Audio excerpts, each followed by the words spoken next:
have today. I'm Tim Burchett, Congressman from Tennessee. I've studied this issue for quite some time, and honestly, it just kind of fell in my lap up here. I believe our country, at least since 1947, has had a long history of covering this issue up.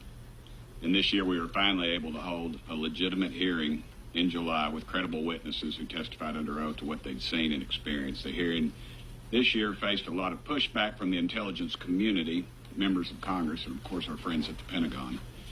The intelligence community shut down an amendment I tried to include in the FAA reauthorization bill, and basically it would just require the Federal Aviation Administration to report UAP sightings by commercial pilots to Congress. I was told by the whip that bill was killed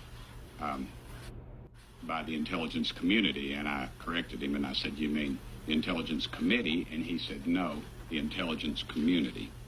And as they say, when you're over the target, that's when you get the most fire. And it would just, like I said, it would just require the FAA administration to report UAP sightings by commercial pilots to Congress. Again, they spend a whole hell of a lot of time and effort and money to tell us something exists that does not exist. And so, fortunately, another amendment I introduced this year, it was to increase transparency. And honestly, this is what this whole issue is about. It's about transparency.